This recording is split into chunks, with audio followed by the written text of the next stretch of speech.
বাংলার প্রথম নবাব যেমন তার মেয়েকে জীবন্ত হত্যা করার এবং কবর দেওয়ার নির্দেশ দিয়েছিলেন, আজ যদি বঙ্গবন্ধু বেঁচে থাকতেন তাহলে তার মেয়েকে কি নির্দেশ দিতেন এটা কমেন্ট বক্সে অবশ্যই লিখবেন। বাংলার বন্ধু অর্থাৎ বঙ্গবন্ধুর মেয়ে শেখ হাসিনার কাছে আমার একটি প্রশ্ন এবং পুরো বাংলাদেশের মানুষের কাছে এই প্রশ্নটি, যদি আজ বঙ্গবন্ধু অর্থাৎ বাংলার বন্ধু যদি আজ বেঁচে থাকতেন তাহলে তাকে আজ কি করতেন? বাংলার প্রথম নবাব যিনি ছিলেন মুর্শিদ কুলি খাঁ, তার মেয়েকে তিনি জীবন্ত কবর দেওয়ার অনুমতি দিয়েছিলেন। কেন দিয়েছিলেন এই বিষয়টি আমাদের জানা খুবই জরুরি। মুর্শিদ কুলি খাঁর মেয়ে, তার কোনো ছেলে সন্তান ছিল না। তার মেয়েটি একসময় একটা রোগে আক্রান্ত হয়।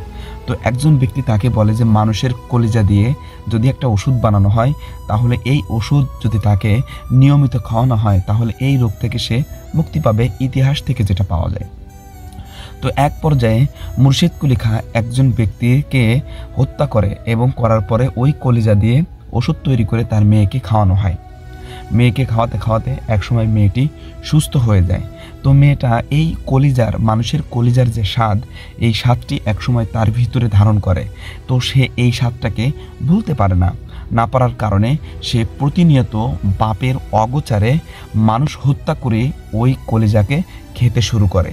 এক পর্যায়ে পিতা জেনে যায় যে মেয়েটি এভাবে একের পর এক মানুষকে হত্যা করতেছে এবং তার কলিজাকে সে খাচ্ছে।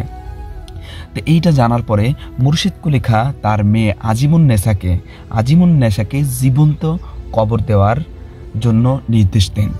তো ওই সময় তাকে জীবন্ত কবর দেওয়া হয়।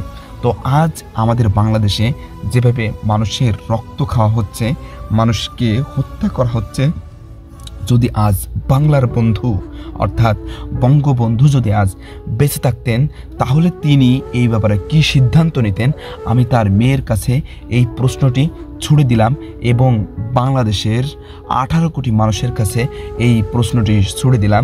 যদি কারো এই ভিডিওটি ভালো লাগে তাহলে অবশ্যই ভিডিওটি শেয়ার করবেন এবং এই কমেন্ট বক্সে উত্তরটি দিয়ে যাবেন যে আজ বঙ্গবন্ধু বেঁচে থাকলে তার মেয়ের ব্যাপারে কী নির্দেশ দিতেন।